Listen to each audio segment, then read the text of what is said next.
Yeah. I think Molly's gonna be watching it. And... Hey guys! Hey! We be live. We are. How are you? We're great. We're on What's Up with Upslope TV, episode 12, backpacking Mountainsmith, and Tom, the Real Hiking Viking. Thanks for joining us, everyone who's out there. Just going to go ahead and say, if you're watching and you have questions, comments, or gifts, memes, whatever you want to say to us right now, we're listening. We can put your comment up, so holler at us, and Tom's the man with the plan. Complaints, gripes, serious issues, take it up with management, who is Katie right here. Yeah. No accountability here whatsoever. Don't at Tom the Real Hiking Viking. Please do not. Okay. Well, without further ado, you got me. I'm Katie Hill. I run this thing, but that's not why we're here. We got Dale Brunke. He's a sales and marketing coordinator with me. He's here to just keep everyone in line. Also, here's who he came for. A little bit. Just a little bit in line. Just a little bit. We are all drinking right now, but here's who we came for. The Mountainsmith crew. So we got Cam. Wave to the camera, Cam. And we got Jeff. Cheers. With the plan with product and development. And then, drum roll, everybody. Tom. What's up? A lot of people don't know. A lot of people have a serious mental breakdown when they're like, the guy's name is Tom. Very, very big letdown for most people. I can't get over the fact that your name is Tom. That is the most simplistic name to go along with Viking or the Real Hiking Viking. I get that a lot. People can't get over it. It's not especially Nordic, people know me as countries. Jabba on the trail, which is my trail name. If I meet somebody on the trail since the dawn of my hiking existence, it's been Jabba. And so when I'm on the internet as the Real Hiking Viking, it clashes with what they're like, wait, are you the Real Hiking? But your name is Jabba. And then when people finally are like, oh, Jabba, the Hiking Viking, great. And then when they're like, Tom, they're like, who's that? It doesn't compute. Too many variables are going on right here.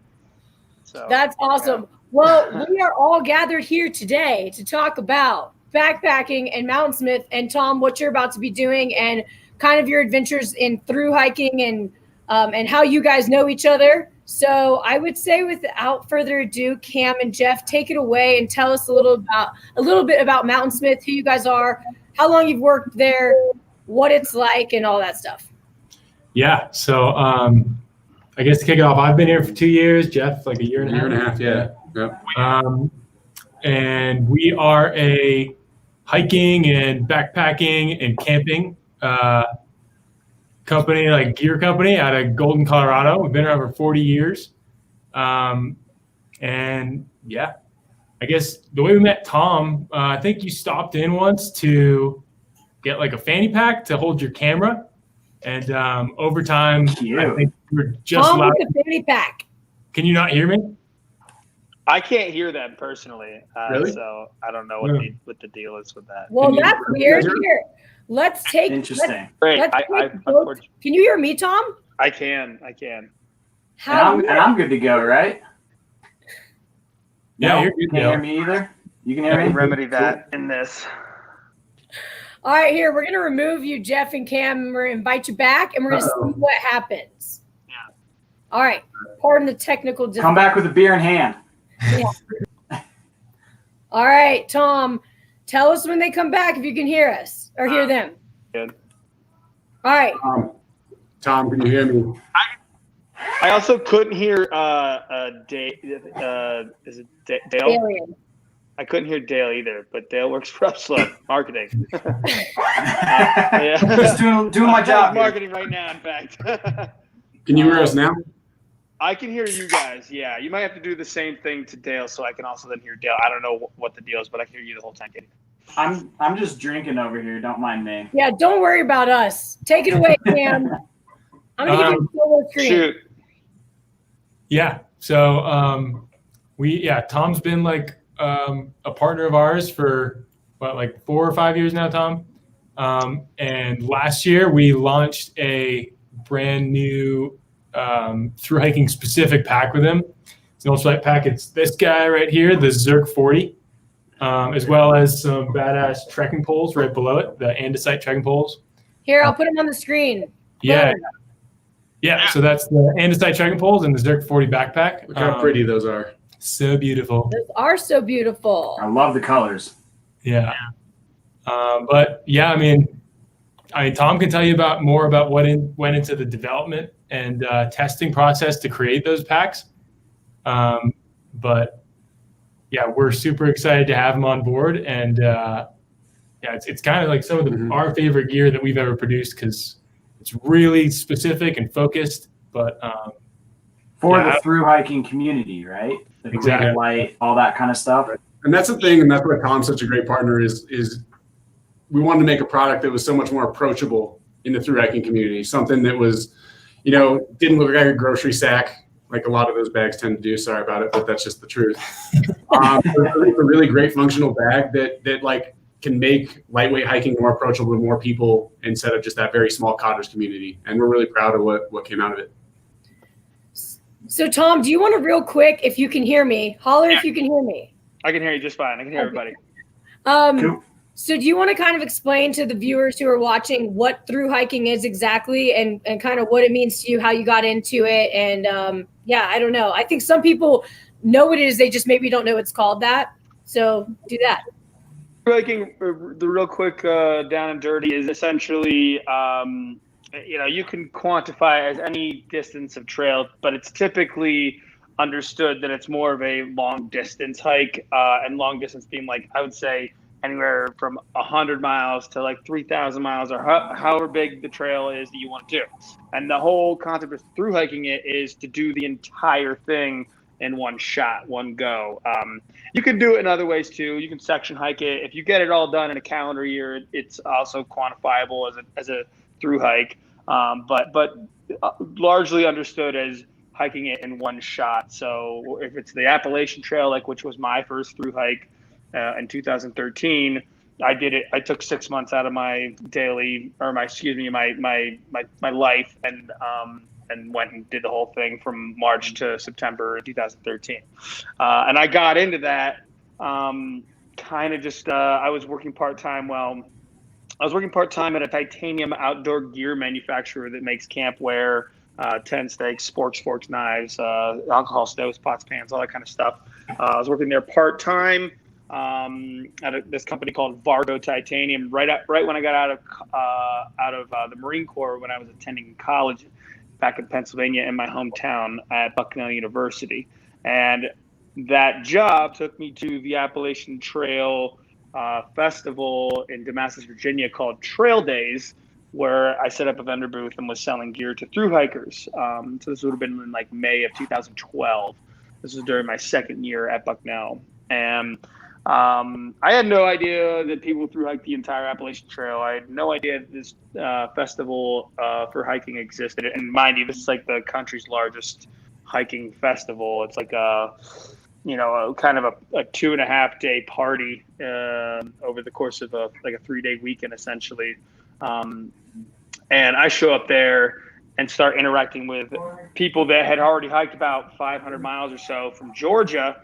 And I was just like enamored by the concept that people spend, 3 to 6, 7+ months sometimes hiking from Georgia to Maine. And I was like, I want to do that. And so by March of the next year in 2013, I stopped going to school. I took a year off to go hike the AT, but when I was on that hike, I realized that I wanted to do more of that. And so I never went back to college and I never looked back, and I've been spending the majority of my year backpacking and through hiking and living the outdoor dream for the last 8 years since. I think I kind of lost track. I stopped keeping count of my miles a couple all years ago, but it's over 20,000 miles at this point. And from everywhere to all the major trails in the U.S. And I've had the opportunity to do some hiking internationally as well. I hiked the Jordan Trail over in the Middle East from the Red Sea to Syria, which was unbelievably epic. And yeah, Wow. just been going with the flow and winging it for the last 8 years, and drinking beers and meeting new people and making backpacks in Mountainsmith. And it's led me to some cool places. And now I was able to collaborate with Mountainsmith through all that. I'll cheers to that. I have a visitor too. We've got some blue beer. It's tiki time here at Upslope. So cheers to Tom for 20,000 plus miles. That's exceptionally badass. Yeah. Hey, Tom. I mean, how's it Who's going, that? buddy? This is Tennessee Dave. He was just Tennessee Dave. Not to be confused. How are you? Little cameo here. Are you the person I was told about? I don't think Probably. so. Danny Pages. You're Dizzy Dave. I was told about Danny. Disney Dave, what's up? I I don't think that's me. Well, anyway, he just wanted to come and cheers to you, and it's tiki time. So if you're in Boulder, come and grab one of these. This is the Blue Hawaiian Sour Ale. But back to you, Tom. Say, what's your dog tag say, Dizzy? Tennessee, sorry. It's from my mother. I used to wear a pair for about 4 years. That's why I had to ask. Because Tom, you were in the Marines, right? It was. Thank you for Yep. your service. That's Oh, badass. yeah. That I was. primes you to do what you do, I think. Yeah. I actually just had a brief conversation about the fact that I wore dog tags for 4 years. And do you know the reason why we wore dog tags? It's kind of like the reason it got brought up was, in the event that you should pass on from this world, you had dog tags, so you could identify who you were, which is obviously very kind of sobering thought. But they were, the people down in Louisiana were given, like, if you didn't evacuate where you were in Texas and Louisiana, they were telling people to put their names in plastic bags and put them in their pocket so that they could. I saw that. That's crazy. And I was Wait, like, for the hurricanes that are going on? Yeah, and by the way, I was there for 4 years. thoughts to everybody down there who was just impacted by that. I myself am from the Southeast, and I know the world of pain the hurricanes are. So we're thinking about you guys. But yes, Tom, I saw the same thing. I was like, whoa, that's some heavy stuff, man. And shout out to my hiking brother Acuna, who lives down in New Orleans, who was thankfully spared because he lives down there, his family's down there, and they, New Orleans has been hit hard in the past, obviously recently, but I just got word from him like a couple hours ago that he and his family are all safe, so that's awesome. Good to hear. Yeah. Send our best that way, please. Yeah, absolutely, for sure. I got to scoot. It's really nice to meet everybody. Thank y'all for coming by. Thanks for tuning in, Tennessee. We appreciate you. Hey Tom, I kind of want to talk about this pack though that you guys designed with Mountainsmith and the name, the process behind it all, the technology you guys put into it, and what makes that pack so specific to what you do. And yeah. I'm going to put a picture back up, and sure. Can do it. Well, back in the day, by the way, it feels like forever ago that I designed this pack now. I don't know why, but a lot has happened. It doesn't happen overnight. A lot has happened in the world since then. Namely, I like the concept for this pack stemmed from my desire to go and attempt a fastest known time on the Colorado Trail. And the idea I was pushing big miles every day back in those days. And I keep saying back in those days because I just had knee surgery in November and I haven't really gotten back up to that kind of, ambitious, physicality quite yet. I think. What kind of miles are we talking? How many miles? 40, 50 plus miles a day. Wow. So the goal for what I was attempting to do was like 54. I think it was like 54 miles a day, for nearly 500 miles. So the concept for needing to do those kinds, and by the way, this was a completely unsupported attempt. So it was like I was going for like 9 days, 9 to 10 days. To carry all your food, right? Like. All your food, all your gear, no help, no support vehicle, no accepting trail magic, no rides, no going to grocery stores, no nothing. Everything you need is in your backpack from start to finish. no stopping. So, Wow. so as I've, when I started out backpacking, like, a 15-mile day was a big day, like to me, like that was like, you have to work up to the bigger mile days. Like it took me like, a couple years to like 3 years almost to like really start getting my body in tune with wearing a backpack and doing 30 plus miles a day on average. So it's not the kind of, unless you're like built for it, or unless you're like already like a premier athlete, like that kind of thing was something I had to work up to. But so something that I started realizing with all that was this little like phrase I would tell people, and the phrase is time is miles. Someone's dinging, by the way. Turn that off or I'll wring your neck. Jeff, are you that popular? Get it out of here. Boo. So time is miles, right? So every time, like, we're talking like minutes end up being miles, because every time you take a break that you hang, let's say you're like, all right, I'm gonna take a 10-minute break, but you end up hanging out for like 16 minutes. Let's say every 10-minute break you're trying to take, you hang out for 16 minutes. If you take 5 10-minute breaks and you end up hanging out for 16 minutes, that's an extra 6 minutes, times 5, or whatever. Half an hour, yeah. Like, yeah, that can end up being a mile and a half. Like it can end up being like, if you lose a mile and a half every day, like time is miles. So the idea was with this pack, I'm hiking for years, just having these ideas for what a better pack can be, and what I would want from a pack that will help me be more efficient, that'll help me remain moving forward. And like, it's being able to take the pack off easily, being able to put it on easily, having it be comfortably on your back with weight. But it's all about accessibility. It's all about being able to access things while you're on trail with the pack still on your back while you're still moving forward. And like so all these, to be like 9 pockets that you can access while wearing the pack. So. Another big thing was durability too. A lot of those products are kind of made for one cycle of use on a thru hike, when we wanted something, Tom did, that was actually going to hold up much longer than that. So is this kind of like the first pack that you guys have designed for specifically thru hiking, or did you have an iteration that you manipulated into this, or is this completely built from the ground up? Yeah, the thing is like any pack could be designed or could be used for thru hiking, really. But yeah, this is the first, I guess you could say, ultralight and minimalist thru hiking pack we've ever made. And one of the characteristics of that is like there's no frame to the pack. It's a frameless pack with just like a stiff Avalon foam frame sheet. But yeah, pretty much just trying to strip off as much as possible while maintaining as much functionality as possible. Too, like the shoulder straps are thick and wide, and like they help spread load the weight over your upper body.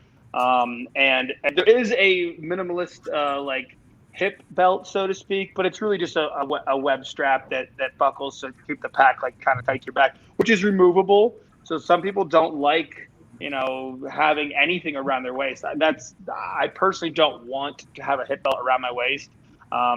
For like that kind of movement, like when you're trying to do 40, even 35, 40 miles plus a day, the more stuff that is encumbering you, like it just kind of wears on your body differently. If you have a big thick hip belt going around your waist, like you're not gonna be as like the dexterity in your body, like you're not able to like stride it out as far. So like that little bit of like, if I can stride this much further because I can open my hips this much further, like it's just going to lead to a more efficient like physical motion in your body. So it was all about like just making sure you can move forward with the most amount of efficient progress, essentially. So yeah. So how much, like in that 9-day example that we were kind of talking about, and you have all your food, did that pack exist when you did that, or were you rocking something different? Right. It was very similar to what exists currently. Very similar. Just some aesthetic differences, really. But other than that, it was basically the pack that's on the wall there. Now, we went through a handful of I don't even know. There was, it could have been like 7, 8 prototypes. I don't even know like how many were there. We've got at least 4 in the office. Beyond that, the first couple like needed some serious like just measurement adjustments in terms of like the size of the pack. But yeah, we went through a lot, and I put a lot of miles on many different iterations of prototypes. It was fun. So how heavy was everything that you had with you? Like if you had to have all your food, what was the weight on your back, would you say? There's a couple different ways of saying, hey, this is my weight. There's a base weight, which is just your gear without food and water. So like just gear. And then the food and water, is like the majority of the weight at that point for something. When you're carrying 9 days, I actually carried 10 days of food with me. That adds up quick. Yeah. Oh man, I don't think I really was able to officially weigh the pack totally, but I think it was like closer to 50 pounds. Which by the way, that pack is not designed to hold 50 pounds worth of gear. Like in terms of like it held it, but it's not designed in terms of like what it feels like on your back. Like that's when you would really want a hip belt. Is like when you're carrying weights that are above 35, 40 pounds, like you want to have load transfer. Spread that out. Like your legs and your hips like are powerful and durable. And like once you put 50 pounds on just your shoulders, man, that's uncomfortable. Now I knew that before I even decided to do that. The whole idea was that a bigger pack is just weighs more overall. So yeah, for the first 2-3 days, it was going to be painful, but like those last each day from like day 7, it's lighter and lighter, and then that thing just feels like like you can run with it. Air, yeah. I mean, I would be running it. I would back then when I had a complete knee. I would run on trail often, and that pack is great for it. If you thru hiking and you like to like open it up and run downhill or jog it out in the flats, get all fancy with your footwork, all that kind of stuff. It's a great pack for it. It rides tight, rides nice. Yeah, she's light. What is it? I don't even remember what the weight is on the pack. Do you? Do you get the weight on you? It's what 1 pound 20 ounces, 22 ounces? 22 ounces. Because there's a lot of detachable options on the pack. Yeah. So when you take all those off, it comes down to 1 pound 22 ounces. No, it's just 22. No, that's not right. Sorry. Just 22 ounces. Yeah. Yeah, exactly. 1 pound plus 22 Hold on. You've had one too many drinks. Yeah. He's cut off. Can I get another 22-ounce drink, please? Okay, so That's Tom, awesome. can you tell us where you are right now so that people can understand what you're about to embark on, and maybe we can throw up that map and talk us through the fact that you are somewhere where you don't really know these people. Yeah, well, so I Hold on, we lost you. Let me get you back. new Gaia podcast, Gaia GPS. Hold on. We lost you for a second. There you are. There you go. All right. You have I don't know if my AirPods died or what, but Trying to be too fancy with your pods, man. So during COVID, I was on the new podcast from Gaia GPS. I was on their new podcast called Out and Back, and Shanty is the host. And Shanty picked me up from the Salt Lake City airport this morning. Actually, right after he finished another podcast episode. And he and I are going to go do the Winter High route, the Winter High Line Trail. Excuse me. I don't even know what it's called. Like I don't know anything about it other than the Uintas, I think it's pronounced technically. But I'm just a dumb foreigner from the Utah region. And so we're going to, I think it's a 100-mile long trail.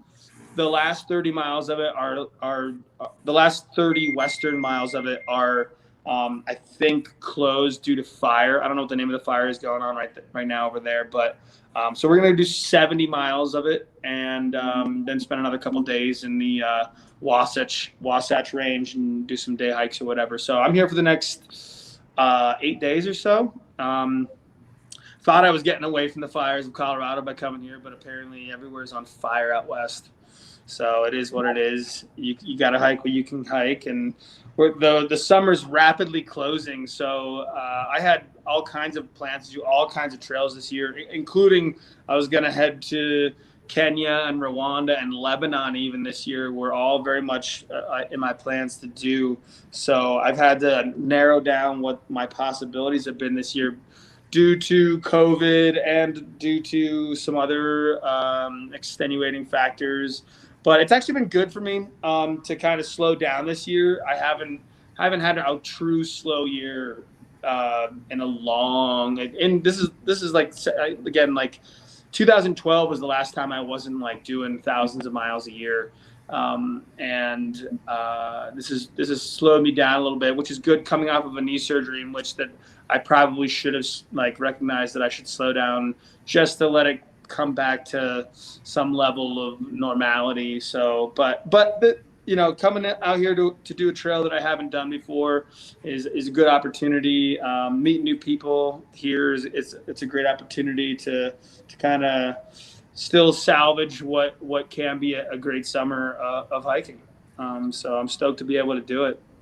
Nice. Well, I'm going to put up a picture real quick of the trail that you just Sure. mentioned that you're about to embark on, and maybe talk a little bit more about it. Like, I think, what was the mileage you said it is? And then also, Yeah. how long do So you intend this to from take? right, is east to left is west. We're going to be hiking from like the 70 miles. So 70% of that from right to left. We'll be starting at Highway 191, and we'll be able to hike over the highest peak in Utah, which I believe is called Kings Peak, which I think is even right there noted towards the middle of right underneath Uinta. It says Kings Peak there. And I think that's at 13,258, something like that, if I'm wrong on that. It's definitely like 13.2 or 13.5 or something to that extent. So the Uintas are no slouch in the alpine department. Obviously, all the brown capillary-like looking features, that's all above tree line. So it's not called the Highline Trail for no particular reason. It is an alpine mountain range. So stoked to be able to get out there and see it, especially since it's been so hot out here lately. It's been like in the 90s and hundreds down in Denver, down in Salt Lake City, and I'm a Denver local now. I moved there back in May. It's been my like part-time home for about 5 years, but now I've decided to make it my full-time home. And it's a dry heat, as they say, but it still doesn't matter. I still sweat in it. Yeah, it's still hotter than Hades. It's really hot today. To enjoy some cooler temps. I think we'll be able to see some near frost lows in the morning, overnight and in the mornings. So. And how many days do you guys intend to be on that trail? We're gonna go slow. I think we're gonna go rather slow. I'm not in any sort of like balls to the wall hiking shape this year. I guess we'll be doing like 15, 16 mile days on average on the full days that we hike, something like that. So I think we'll be out there for like 5 full days or 6 full days rather. Yeah. Nice. That's really cool. Yeah, it's gonna be great. My original plan was, let's see, what is it? Is it the end of August right now? Are we coming up on September? Yes. Yeah, just about. I had to check. I think there's still a chance for this, but it's a very low percentage. Did you guys ever hear of the Hayduke route, the Hayduke Trail? You guys know what that is? There's an 850-mile route that connects all the national parks in Utah, and it includes the large section through the Grand Canyon, like a really gnarly section through the Grand Canyon. So it's 850 miles from Moab to Zion, and it's this really kind of like circuitous route that like does all these weird like serpentine like double backing it's not like a point to point where you're like, oh, I'm trying to get from A to B. No, it's trying to show you all these incredible like canyons and washes and just varied terrain throughout southern Utah and into Arizona, northern Arizona, Grand Canyon area. And it's regarded as probably one of the, if not the hardest hike in the country, particularly because of water and like resupply logistics. But also it's dangerous because of how far out in the middle of nowhere you are, and there's no trail in a lot of places, and you have to like lower your pack down into like slots and stuff like that, and then you have the dangers of like flash floods and so it's not for the amateur hiker, just as a disclaimer. And I attempted to do part of it last year. I did about 350 miles of it last year, and I was gonna do it all this year. But unfortunately, my partner decided he wanted to go back to school in the fall, and it was his vehicle that we were going to use to cache all of our supplies, bury like food and water, and a few key locations to help aid our ability to do the trail properly. So when you say you were going to retry that and you'd already done 350 miles, does that mean you were going to have to start back over, or would you start from that point? I wanted to do the whole thing all in one shot. Hey, I did that, like I did it all in one shot. Yeah, there's a certain, like when it comes to thru hiking, like if you have a thru hiker spirit, like you want to be able to have that little notch in your belt that says, yeah, no, I did it all at once. Now, I got no problem with people that don't do that. Like if you want to section hike it over the course of 5 years, that's great. It's actually the smarter way to do it, because you can like it's like less stress, less strain, but I love the long experience of things, like out the duration of being out there for a month, 2 months, like That's awesome. Yeah, so someday I'll do it, whether it's this fall or next fall, or it's typically people like to do it in spring because the water is still melting. It gets high up in a couple spots, so you still maybe walk over snow. There's still mountains in southern Utah, but that's when the water isn't all dried up. And this has been I think an extra dry year, so maybe even this fall would have been very difficult to. You have to make your water stretch further and further and further and further, like a couple of liters for like 30, 40 miles, who knows? Yeah. So Tom, when you hike those long miles, are you wearing like cushy Hokas? Or you have bomber leather boots? Are you in those finger toe looking things? That's exactly what I was wondering too. I'm like Finger toe Tom. Barefoot. That's just one thick callus. Barefoot would be absolutely ridiculous in southern Utah. Like I can't even imagine the number of like prickly things that would want to stab you. And the burn. Not to mention the amount of cow shit you would walk through. It's just get a nice exfoliation going through this cow pie right here. Get rid of some of my calluses in this cow pie. Callus cow pie. All right, so I wear ultra Timps. So they're not quite Hoka fat, but they are it's like a good stack. Like it's pretty cushiony, and that's what I'll be using on this hike too. So those have been a go-to of mine for the past 3 seasons. Before that, it was the Ultra Lone Peak. I've been an ultra guy since 2015. I've had no complaints. I can honestly say that in a pair of Ultra Lone Peaks or a pair of Ultra Timps, I've never, in like 15,000 plus miles of wearing those two models of shoe, I have never had a blister ever. That's awesome. And for the amount of miles I put down, glowing review, folks. Yeah, I mean it is. Like I that's why I haven't gone to another shoe. Like why would I? If it ain't, why would you? Right? Why go test the waters on a pair of shoes that you can't say beyond shadow of a doubt I'm not gonna get blisters? Yeah. So do you ever go through water with those shoes, or would that be a mess? So you do, and then do you in a 30-mile stretch when you were crushing 30 miles at a time? Are you changing socks every 15, or are you? I'll wear the same pair of socks for a couple of days. Me too. Break the washing machine. I mean, your feet. I mean, it's hiking anywhere. Your shoes like are letting dirt into them, like both from the top and from through the mesh, like, and then it just goes to your feet are just filthy anyway. So like, what does it matter? Just hopefully you don't Throw have it right like, back on. yeah, hopefully you don't have like super sensitive feet and you can handle having dirty feet, dirty socks, dirty shoes all the time. You know, I don't experience any sort of problem. I don't get bad smelling feet either, thankfully. Like some people have rank ass feet and it is disgusting.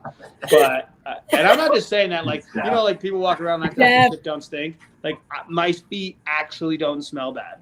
It's a miracle. You know, I was recently on a float trip with some friends, and we were riding back in the car, and I was like, dude, what is that smell? Like, it kept lingering. We're going to cut your feet off. Yeah. Get them out of here. You don't need those. It was my husband's Chacos, and they smelled like salt and vinegar chips, and I was like, this has got to go. Wait, Does it make you hungry? In Chacos. What are The good news is I like salt and vinegar Don't chips. ruin those chips for me. But like, what was that? It was How nasty. does a Choco get the smelling bad? That's what I'm trying to figure out. I've been married to him for long enough. I've never smelled his feet so rank. Sorry, That Travis, if person's you're feet watching needs this. to see a therapist. Seriously. Rank. Tell them to crazy. go to a doctor. They have like a fungus growing under a toenail somewhere. Probably. It's like, Chacos? How do you make a Chaco smell bad? We had to leave him out of the house for like 3 days in the sun, and then it was fine. Choco Tuesday. Hey, What else we got? Tom, we got a viewer question that came in while we were chatting. Looks like he's doing some hiking in Yellowstone. Any gear I should not forget to bring. This is from Marcus Filippini. I would, if they didn't already bring bear spray, I would bring bear spray. Have you ever had to use that before? Have I ever Bear had to? Thankfully, no. The one time I would have used it, I didn't have it on me, and it was a less than desirable situation. But I would Like just say shit moment. Yeah. there's grizzlies there. I would avoid heavily like trafficked campgrounds there, just for the sake of like enjoying the pristine beauty, kind of like more in a solitude type way. But also the bears enjoy coming around where people have been frequenting more. Let's see, what else? Bring a pair of swim trunks. Bring a pair of swim trunks. There's lakes out there, you know. Yeah, I don't know. Though in terms of like safety and like having a good time, like that bear spray can go a long way with just feeling a little bit better. Potentially an Ursac, which would defend your food from getting ripped open from its food bag. An Ursac. Those are like the canisters, but a bag form. Correct. Right? Yeah, and that also, I believe it also defends against like mice and rodents and small things that are trying to get in your food. What else was his question? Just read it again to me. I think you might have come. Any recommendations for good fall hikes in the park? I mean, just Yellowstone. If I were him, I would pop down to the Grand Tetons. I mean, you're not far. If you have a car, I would do the Paintbrush Canyon to Cascade Canyon loop in Grand Teton National Park. Nice.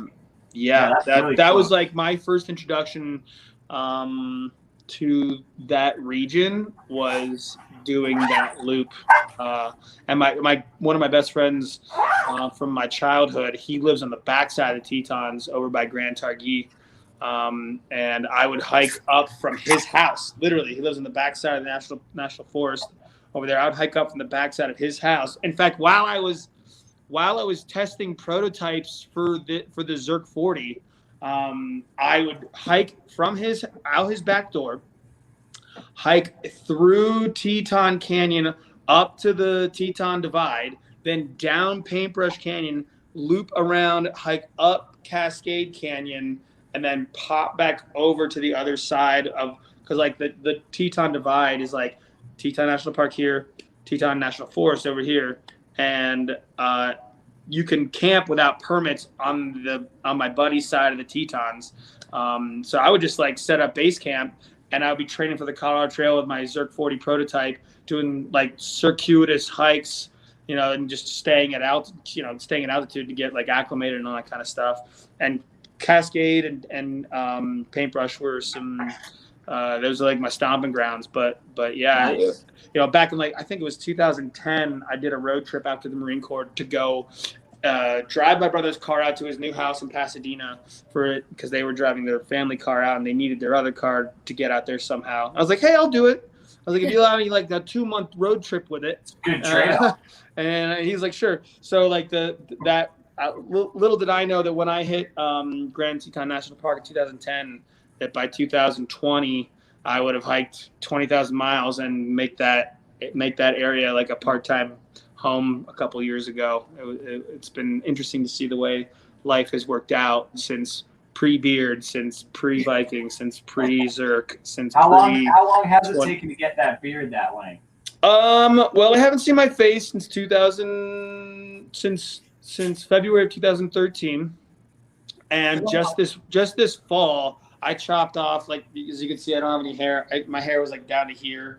I shaved my head completely, or over winter, I shaved my head completely and chopped off almost like a foot of beard hair.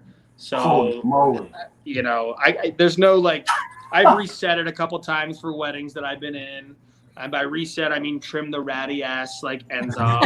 But The dreads coming off the bottom. Yeah, I mean I don't take care of it, so it just gets all like brittly and like split, and like it could grow so much longer if I gave it its due. Gotta give it some beard oil. I don't care. Right? I know. I don't care. Like the only person I would ever, if I ever was just like, you know what, I want to see how long I can grow this thing, then, and I imagine it'll be later in life when I'm totally crippled and I have nothing better to do but sit there and watch my beard grow literally. And drink beer, of course, Upslope beer.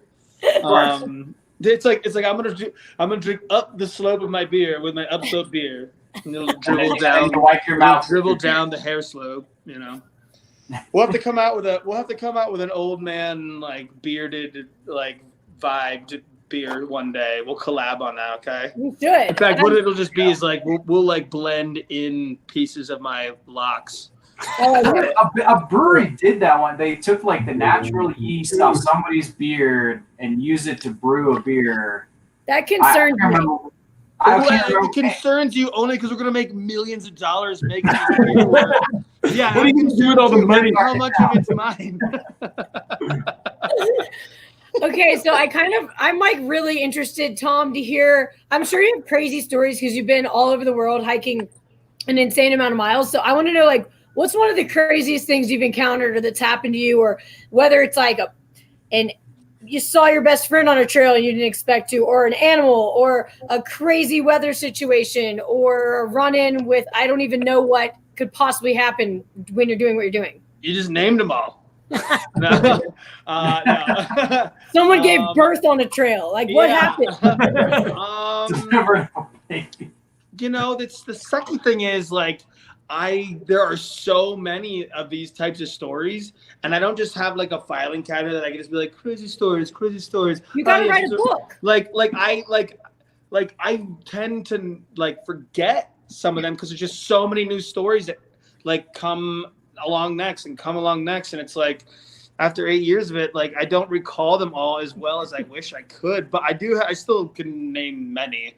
It's just that there's ones that like get lost in the sauce unless, like, when you have like an awesome time with some friends and years later somebody's like, remember that time, and they like say something about one of those times you had totally forgotten about. Oh yeah, you wouldn't have been able to recall yourself. That's me with a lot of things, unfortunately. I'm like a live in the moment type of person, so I don't reminisce a shit ton. No, I hear that. I like that. I like that answer, actually. But, however, but there is one. Well, there's a lot. There's I will say that, like, has anyone here ever run into a wolverine in the wild? No, but I saw them. I saw one on No. that show Alone that I hope people are watching on Netflix or the History Channel. It's an awesome show. Don't ruin it for people. I've Like- heard about this show. It does look pretty good. I have not watched it yet. It's pretty cool. That's Yeah. my only experience with a Wolverine, and it was a Yeah. little creepy one because he skinned it. Watching somebody else have the experience with Wolverine. So my very Right. last day, the second trail I ever hiked was in 2014 after the AT. Most people go hike the PCT. It's like you graduate to the next level up, which is like the PCT. Then you go do the Continental Divide Trail, which is like the master course, so to speak, Right. at least in terms of the Triple Crown trails. But I went and hiked the Continental Divide Trail second, just went against the grain a little bit. And on the very last day of very last full day on the trail in Glacier National Park, I hiked all the way from the Mexican border in the boot heel of New Mexico. And I came around this bend as we were as I was traversing around the shoulder of a mountain. Right, by the way, right after I had a run-in with some grizzlies. I had to traverse around this mountain above where these grizzlies were going to town on this campsite. Apparently there was 3 grizzlies there, and I had to hike through a couple miles of talus just to avoid this area. This was off trail, and finally I was able to pop back down trail when I was safely away from the grizzlies, and I'm coming around the trail around the bend, and there's this animal that my brain didn't register what it was immediately, because if you ever see a grizzly in the wild, you're like, what the hell am I looking at? Yeah, Wolverine. Nobody's sitting here. Been waiting. I've been waiting to see a Wolverine, and here it is. No one sees Wolverines. Just think of the I don't even know what it is. Yeah, It's this, right? If you don't know what a Wolverine is, yes.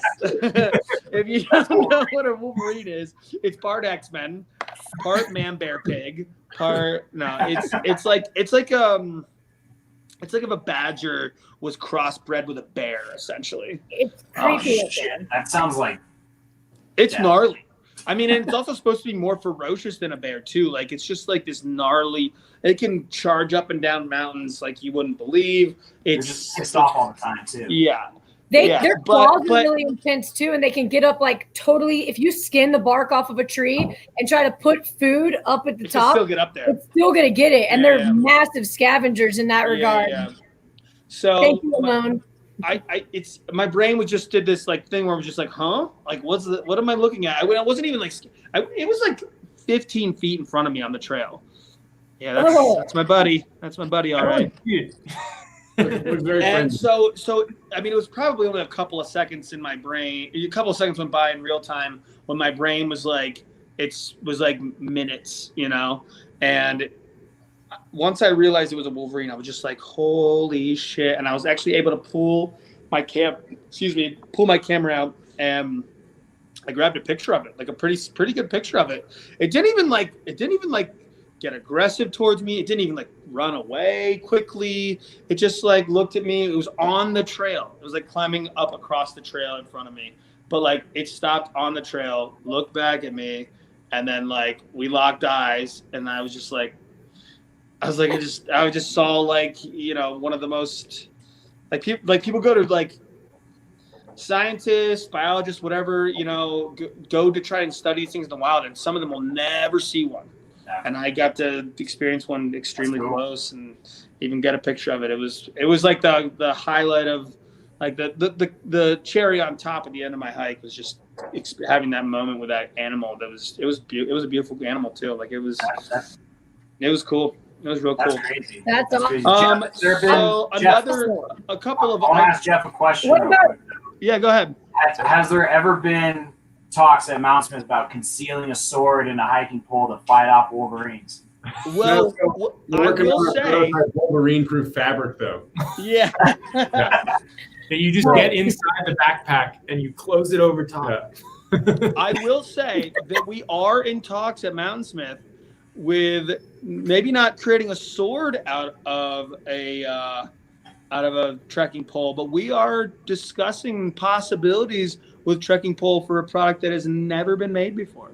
Yeah. I'll say yeah. that. I'll Did you say tell you that. about the prototype? I have the Is prototype. he plugging something here? Are you guys allowed to talk about this? I don't know if we should. Not yet. Not I yet. think we should. But Tom, we have a prototype. Let's talk after this. It's It's in a the giant shop. blow dart gun, right? Fully functioning. Let's just say That's exciting. I'm excited to see what that is now. Yeah. Well, maybe someday when you come to the back of my office when the cameras are off. Is it called the Zerk blow dart That gun? is- boy. honestly, like all jokes aside, this is a product that doesn't exist anywhere, and it's like one that if it all works out, it's like a no-brainer. It's like I don't understand how it hasn't been created before. I'm so excited. That's Yeah. cool. And Well, mind you, this is my idea. yeah. Lots of pressure. yeah, Jeff, this better be good. Okay. How many people we got on this right now? Who knows? But it's got to be called the Upslope sword, concealed sword carry thing. So, okay. The You're sword on sword. that's when you put beer in it and you just drink right out of the. No, you Yeah. can't. The slope saber.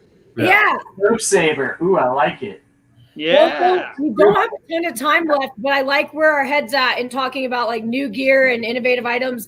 I'm kind of curious from anyone who's on this, like what's something that's a non-negotiable that you have to bring every time you're going on the trail? I mean, I know there's a few, but like, is there something that maybe is outside of the box that people don't think about? Like, do you always bring paracord, or are you the person that wraps duct tape around your water bottle because of the uses it has? Like, what are some of those cool tips and tricks for backpacking? Everything.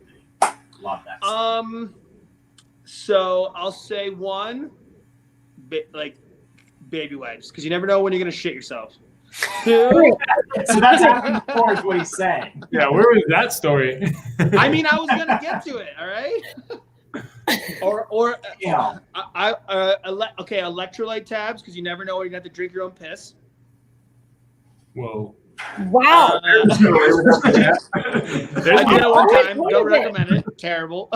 I've always heard of that, but I've never known someone to actually do it. Like you see it on TV and stuff. Like, yeah, First that. of all, it's like even in my most like harrowing moment of need, like, and I mean literally like on the verge of like an actual like heat stroke, or worse.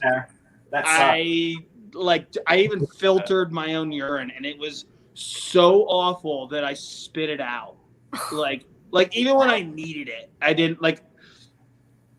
It's not good. It's not. Doesn't do what it's not. I don't You don't even want expect it. You don't want it. I'm glad you didn't say it was even decent. So. Yeah, no. I I recommend. don't know. I thought if you like it. Yeah, not a bodily fluid that I would say give it a shot. No. So So electrolyte tablets or like sodium tablets. yeah, I would say that. I would say, I mean, don't be a moron. Bring some way of filtering or treating your water. That feels like a given, but some people are dumb and they're just like, I'm just gonna go out. That's what I use. There you go, salt Yeah. stick. That works. I've got one that I discovered, and it's like commonly known, but I call it like the rice cooker of your kit, because once you use it, you can't go back. Okay. Trekking poles, like Oh yeah. I'm telling you, like I've done quite a few hikes before I started using trekking poles, and now I use the andesites, and like It's oh a my no-brainer. it's changed. What are you not bringing trekking poles for? It helps you keep stability, helps you from like, hurting yourself. And it like, gets you in a rhythm too. It's Yeah. just- Are those carbon cam? they're full carbon. Yeah. Okay. Carbon fiber. Yeah. I need to get some of those from you, Cam, because I have some that are a bit on the cheaper side, but they still do the trick because I'm not like busting out 30 miles a day. Yeah. But I did a 14er with some friends, and it was at nighttime, and we were going to check out the sunrise from it. And I think I was the only person with trekking poles. And I was surprised. And there were some seriously sketchy areas that were over snow and ice, if you will. And like, I don't know, that is super dodgy. So I was loaning them out. Like I was daisy chaining them over to friends to help them have stability on that side so they didn't slide. And I'm like, I don't care how dorky you think it looks. It is very important. I can't tell you how many times I've been like going down trail and I lose my footing. Yeah. And I don't go all the way down because I've got my trekking poles. Like, Whoa. So, and a little pro tip for lightening your gear up. is like if you're able to double up pieces of gear that are like I'll have 2 uses. You can get a shelter that uses your trekking poles as the structure. Oh, I've seen those. Yeah. Don't you guys have that? Yeah, the Mountain Shelter LT. Yep. Great. It's just like a tarp. Yeah. Yeah. So your trekking poles can end up being, instead of like putting poles in your backpack for the weight. Yeah. Instead of wearing the weight on your back, you're holding them and they're providing you some other functionality. That's awesome. Yeah. Yeah, I always, at first, like if I show up with a group and we're going to go do kind of a day hike or something, and I show up with trekking poles, I'm always like, well, here I am. I'm only I've got my trekking poles in case I fall. But it's really like everyone's jealous because especially going back down is, that's rough on your knees. Like it's not as intense, but absolutely. I'm a big fan that you said that, Cam, because I appreciate the plug. People use trekking poles. Yeah. So one more I would say is you mentioned like duct tape around the bottle or whatever. I like to put what's called Leuco tape. You ever hear of Leuco tape? Oh, that stuff is so good. No, what's up with it? So I'll put Leuco tape around my trekking poles. It's like moleskin, but like thinner and way stickier. Yeah, it's like moleskin meets like Gorilla Tape essentially. Yeah, basically. I like it. Yeah, so so you can use it to like bandage any cut. You can use it over top of where you get like blisters and stuff like that too. But you don't get blisters. No, but before I had ultras, I had some footwear problems that I was going through and couldn't figure out what was working right, and I was dealing with some serious blisters to start the Continental Divide Trail, and Leuco tape saved my life. Is it Luko? Yeah, I think there might be an E in there somewhere, potentially. Okay. That's good to know because I've actually never heard of that. And I feel like we've got all the gear that you could possibly need and then some, but apparently not because there is some in there. Do you have Leuco tape in that? Yeah, I wrap it around my lighter. Yeah. It's a really good spot for it. Very cool. But good if you put it around your trekking poles, then you're not carrying it on your back. That's in your hands. Pro tip from Tom. I mean, we're talking a couple of ounces at most, depending how much. But and like, you get those big biceps from the extra weight on your trekking poles. Put up your loops. Jeff, do you have any Put up your loops. I got 2, and they go together: camp chair and whiskey. Yeah, I mean, honestly, listen. Whiskey, definitely. Yeah, but when you also sit there, a you camp want to sit chair. in the chair and drink the whiskey. And then if you don't bring a chair, you got to bring more whiskey so you don't care where you sit. Yeah. That's a good way to look at it. Yeah. I mean, Tom, do you have a chair? No. In thru hiking, it's a big no-no in terms of like extra weight. But I will say that if with my type of thru hiking that I've been doing, like there's like you get to camp, you're not making a fire, you're not even like with a bunch of friends, like you're like the mission. The mission is the goal. Like you're having fun, obviously, you're seeing tons of beauty, but like when you get to camp, you're dog tired and you're going to bed. But that's not to like I'm not trying to rain on people's parades if that's not the way they hike at all. If your goal is to enjoy yourself, like then going ultralight's not a big priority. Like if you want to sit around the campfire at the end of every day, a chair is going to go a long way to like helping you enjoy yourself. For like, I mean, like weekend backpackers, like, go and do it. Like I've done some weekend backpacking in Colorado, like this last month or so. Having a chair back there is incredible. Yeah, it's a luxury. I have some pretty ultralight chairs that don't have legs. Like your legs are the legs, like you're kind of leaning. I guess And, I have a chair. actually, Dale, you were with me when I bought it. I think it's like those a are sweet. Monarch or something. Yeah, that's what I have too. Those are dope if you need to backpack and have a chair. And whiskey. Like if you drink too much whiskey and you have to balance yourself. Right. So you gotta get that pendulum rocking motion going. And actually, I had one more too. Actually, like the change the game for me is a gravity filter. And then again, I'm not an ultra light guy. Yeah, Like a ordinary Right. It's awesome. Like there's like a 10-liter one. It packs down pretty small, and you just get a bunch of water, scoop it, hang it in the camp, and that way you're not just constantly going down the stream and pumping water. Honestly, I've run into a lot of people that use Sawyer makes one, Platypus makes one. A lot of people use a gravity filter even through hiking. Like, so Sitting there and squeezing all day can get annoying. Yeah. Oh yeah. What about extra batteries? Do you is that always a rule for you for headlamps, or how is it solar? What are you working with? This is my brick that I carry. Literally everywhere. I've never seen it without that thing. Yeah, I mean, I'm using it right now. I'm in a building and I'm using it. You know, it's the Anchor 26,800 power pack. It has three USB ports, and then those are outs. It has 2 USB in ports right there, so it can charge twice as fast. Nice. Can you jump a car with that thing? What's that? Can you jump a car with that thing?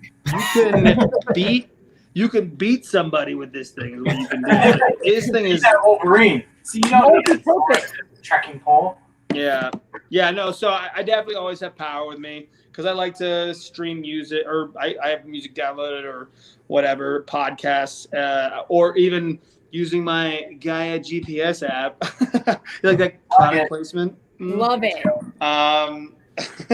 So the apps that I use that help me enjoy myself out there, they require power, and always your phone is your backup light source too. You know, like if the batteries in your headlamp die or whatever, you know, you always have a little bit extra to go. I've actually hiked with my iPhone at night before when my battery in my headlamp has died. So nice. It's doable. Dale, you got anything for us? You are in your gear room after all. Is there something you can point out? Just like all stuff left and right. Yeah. Are you at home, Dale?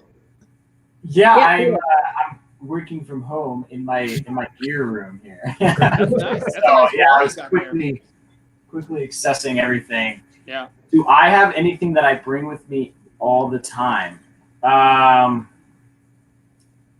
It kind of depends on where I go, but I got I got a Garmin Inreach this year, the mini, so I can text from my phone to that and then send it out. Hey, I made it to camp, all that kind of stuff, and that's been a lifesaver just to have people have that peace of mind. I had an experience last year with some electrolyte deprivation and heat stroke stuff in the desert.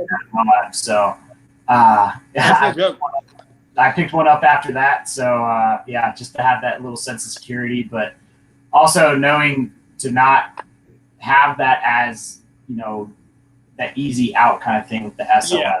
It's like it's a last resort at all costs. Exactly, and that's why I like the texting ability. It's like, hey, we're good. The day kind of sucked. It took forever. It was hot. Got blisters. Whatever. Ran out of water, but made it to camp still, kind of thing. Just so people kind of know where you're at.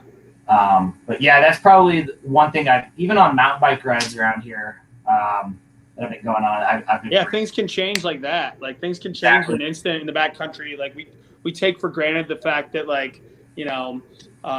we're enjoying ourselves, but we take for granted the fact that it can all change so quickly, and that is a nice tool to be able to help minimize how where people being able to know where we are to come and get you. Yeah, it can be a lifesaver in some situations without even pressing the SOS. That again should not be your first resort unless it's that, unless it's that dire, unless it's life and death. Yeah. Yep. Yes. I have another one I just thought of, and it's not one that I carry all the time with me, but when you don't bring it, it is awful. So any sort of lubrication to help curb the chafe. Yes. Yeah. Right? There is nothing worse than hiking while chafed. It's horrible. It's horrible. Yeah. That's all you can think about. Yeah, you need walking bow-legged. The fun is over. I mean, even just sitting down on your butt when you're already chafed on your butt, sitting is awful. That's hilarious. Terrible. Well, mine's not mine's kind of an old school one. I don't even know when I picked this up, but I always roll around in my first aid kit with a little bit of dryer lint, as like fire accelerant. Yeah. If you're ever in a spot where you can't find dry tinder, I mean, that's Yep. a little, it's an old school thing, but I always have dryer lint. I actually still have like, I usually put it in like a little a matchbox or like a Kodak film thing, which I don't even know if you can find those anymore. Oh yeah, I used to use the Kodak film canisters. I would take it a It's good for tiny your step. weed and it's good for your dryer lint. Yeah. So I would take it one step further to really add to the like fire starting element. If you like, you can use dryer lint too, like, but if you use a cotton ball, yes, and you dip that cotton ball in Vaseline, we have those too. Yeah. We So have like multiple. that's like the next level up from that. But both work great. Yeah. And you can Also, a Dorito chip works really well too. And you can eat it once you burn it. Whoa, that's amazing. And I think that's kind of all the time we have, but this has been extremely fun. And I'm sure Tom and Tim and Jeff and Dale, even y'all could talk for hours about all the cool like tips and tricks of backpacking and backcountry camping. But maybe we'll do this another time next spring if we're still doing this type of stuff. But it's been super fun. And Tom, thank you. We wish you well on your trek. This has been cool. cool. So much fun, man. Thank you so much. I hope the knee holds up. I hope that I don't piss or shit myself. I hope that I just fingers crossed for that one. Really hoping. That could lead to a lot of chafing, maybe if you didn't handle it. So hey, just because I have to say it, Katie or Dale, why don't you please give Danny Pages some shit from me? All right, I will. That'd be great. Thank you. We will. He's in the building, so I'll go find him and give him a noogie. Well, Cam and Jeff, thanks for joining us too. Obviously, you guys, Mountainsmith is awesome. We work with them a lot, so hopefully we'll have some cool fanny packs that are Upslope branded Mountainsmith in our future. Or we already have some deals? We got them. All right, well, look for those online, and we're excited to have you guys. And Tom, seriously, have the best time. Thank you for having me. It's been great. I appreciate it. Cool. Thanks, Tom. Thanks, Jeff. Thanks. See ya. Take it easy, guys. Stay safe. Bye. Peace.